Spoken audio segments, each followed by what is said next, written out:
বর্তমানে আমি আছি electron.js.org নামে একটা ওয়েবসাইট, যেটা হচ্ছে electron.js এর অফিসিয়াল ডকুমেন্টেশনের ওয়েবসাইট। এখানে আমি টিউটোরিয়ালের ভিতরে আছি অ্যান্ড এটা হচ্ছে প্রিরিকুইজিটস অ্যান্ড এটার ভিতরে আমরা দেখতে পারবো আমাদের কি থাকা লাগবে আমাদের মেশিনে এই ডেস্কটপ অ্যাপ্লিকেশন তৈরি করার জন্য। ওকে। তো এটা আপনি চাইলে পুরা ডকুমেন্টেশনটা একটা বইয়ের মতো করে পড়ে ফেলতে পারেন।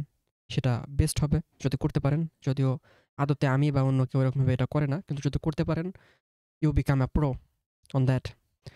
সো এখানে আমরা যে জিনিসটা করব, আমরা চাইলে বিভিন্ন ওয়েতে এটা ইনস্টল করতে পারি।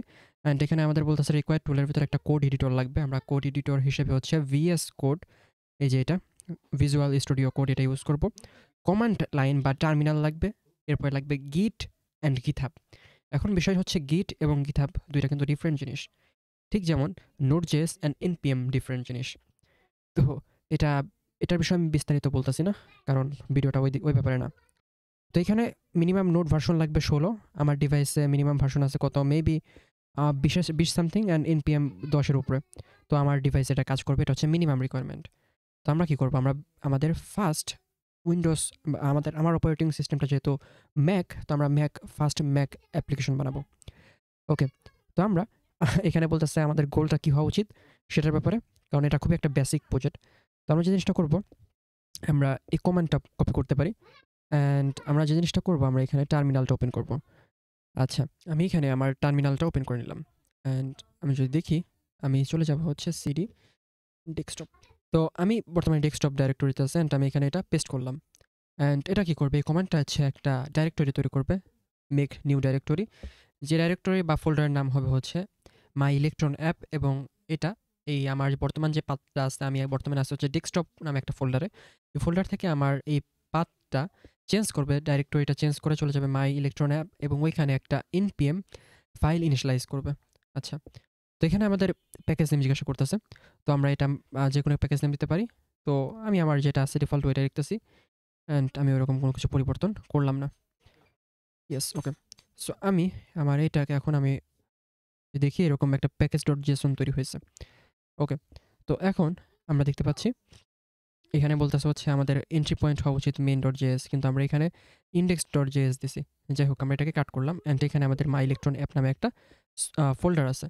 তো আমরা এই ফোল্ডারটাকে এখন ওপেন করব এই ভিএস কোডে। তো আমি আমার এখানে একটা নতুন ফোল্ডার ওপেন করব, মাই ইলেকট্রন অ্যাপ, অ্যান্ড এটা ওপেন করলাম এখানে। ওকে, টাস্ক দিস ওকে। তো এখানে আমি এটা যে মেন এটা আছে, এটা মেন ডট জেএস করে দিলাম, অ্যান্ড যেটা এখানে করা হয়েছে। অ্যান্ড আমি এই ফাইলটা খুবই তাড়াতাড়ি ক্রিয়েট করবো, এখানে বলে দেওয়া হয়েছে। আচ্ছা, এখানে আমরা ইলেকট্রনটাকে ইনস্টল করব এই টার্মিনালে, অ্যান্ড এখানে ইলেকট্রনটাকে ইনস্টল করে ফেললাম। আমরা অনেকক্ষণ ওয়েটের পর যে জিনিসটা দেখতে পাচ্ছি সেটা হচ্ছে আমাদের যে প্যাকেজটা ছিল বা ইলেকট্রন জাস্ট প্যাকেজেস, ওইটা ইনস্টল হয়েছে। তো আমাদের এরপরের স্টেপটা কি? এরপরের স্টেপ হচ্ছে এটা রান করা। তো আমাদের মেন ডট জেএস নামে একটা ফাইল তৈরি করতে হবে রুট ফাইলের ভিতরে। ঠিক আছে? তো আমরা এখানে একটা মেন ডট জেএস ফাইল তৈরি করব। Main dot JS JS okay. এখন এই মেন ডট জেএস এর ভিতরে আমরা এটা এখানে পেস্ট করে দিব। ওকে।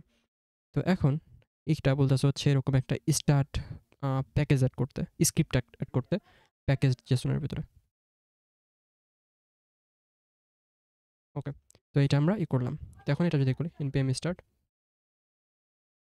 অ্যান্ড এটা দেখতে পাচ্ছি হ্যালো ফ্রম ইলেকট্রন, একটা কনসোল লক হয়েছে এইটার মাধ্যমে। ওকে। এরপরে আমরা কি করতে পারি, এখন আমাদের যে জিনিসটা করতে হবে সেটা হচ্ছে একটা ইন্ডেক্স ডট এইচটিএমএল ফাইল তৈরি করতে হবে। আচ্ছা, তো আমরা ইন্ডেক্স ডট এইচটিএমএল ফাইল এখানে এটা কপি করলো, কোডটা কপি করব, অ্যান্ড এইখানে আমরা একটা ইন্ডেক্স ডট এইচটিএমএল ফাইল তৈরি করলাম, সেটা পেস্ট করে দিলাম। আচ্ছা, এটা এখানে আসছে। এখন এটা বলতেছে হচ্ছে একটা উইন্ডো বা ধরনের কিছু একটা তৈরি করতে, অ্যান্ড এটার ভিতরে এই ফাইলটা লোড করতে, এটা মেন ডট জেএস এর ভিতরে। তো আমরা এটা করে ফেলবো এখন। আচ্ছা, তো আমরা এখানে মেন ডট জেএস এর ভিতরে এটা পেস্ট করে দেবো।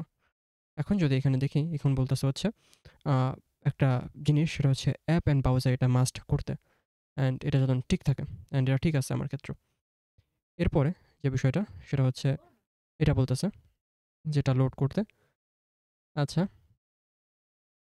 তো আমরা এখন যে জিনিসটা করতে পারি, আমরা এটা কাট করব, নতুন করে যদি এটা স্টার্ট করি, আমরা দেখতে পাচ্ছি এখানে একটা উইন্ডো ওপেন হয়েছে অ্যান্ড এখানে এই যে অ্যাপ ইলেকট্রন অ্যান্ড এটা রান হয়েছে হ্যালো ফ্রম ইলেকট্রন রেন্ডারার। এখন আমরা যদি এই index.html কোনো পরিবর্তন করি, যেমন এখানে আমরা লিখব this is my first electron apps and এটা রিফ্রেশ হয়েছে and this is my first electron app এখানে শো করতেছে। তো এইটা আমি যে একটা মজার জিনিস দেখাই, আমি যেটা দিয়ে কোড করতেছি, এটা যদি দেখি অ্যাবাউটে, এটাও কিন্তু তৈরি হয়েছে ইলেকট্রন দিয়ে। এই যে ইলেকট্রন ভার্সন দেখা যেতেছে এখানে। অ্যান্ড আমি যে সফটওয়্যার দিয়ে কোড করতেছি, সফটওয়্যার নিজেও তৈরি হয়েছে ইলেকট্রন দিয়ে অ্যান্ড আমি যে জিনিসটা বানাইছি এটাও তৈরি হয়েছে ইলেকট্রন দিয়ে। আমি যদি এটা দেখাই, এটাও এই যে ইলেকট্রনের ভার্সন দেখাচ্ছে। তো এটা এই ইলেকট্রন আমি যে জিনিসটা দিয়ে আমার এই সিম্পল সফটওয়্যার তৈরি করলাম, এই জিনিসটা দিয়ে আসলে এরকম একটা কোড এডিটরই বানানো সম্ভব, যেটা আসলে হয়েছেও পসিবল, ওরা করে দেখাইছে। একটা কোড এডিটর বানায় ফেলছে। তো এগুলা দিয়ে এরকম হাই লেভেলের জিনিসপাতি তৈরি করা যায়। এর আরও উদাহরণ হিসেবে আমরা ডিসকর্ডরে চিনি, স্ল্যাকরে চিনি, তারপরে এরকম অনেক সফটওয়্যার আছে, পপুলার সফটওয়্যার যেগুলো হচ্ছে ইলেকট্রন দিয়ে তৈরি হয়েছে। তো আজকে যেহেতু আমাদের জিনিসটা ছিল হচ্ছে আমরা একটা সিম্পল অ্যাপ্লিকেশন বানাবো, ডেস্কটপ অ্যাপ্লিকেশন, যেটা ডেস্কটপ ওপেন হবে অ্যান্ড এটা তৈরি হবে ইলেকট্রন দিয়ে, সেটা করে ফেলছি। তো আমাদের পরের ভিডিওর টার্গেট থাকবে হচ্ছে এইটা দিয়ে আমরা একটা নোড অ্যাপ্লিকেশন বানাবো, যেখানে আমরা চাইলে বিভিন্ন ধরনের নোট অ্যাড করতে পারি। ঠিক আছে? বিভিন্ন ধরনের নোট অ্যাড করতে পারি, এরকম একটা অ্যাপ্লিকেশন বানাবো এইটা দিয়ে। অ্যান্ড আমরা এই অ্যাপ্লিকেশনটাকেই ওই নোট অ্যাপ্লিকেশনে কনভার্ট করবো ইনশাল্লাহ। ওকে, গুড বাই।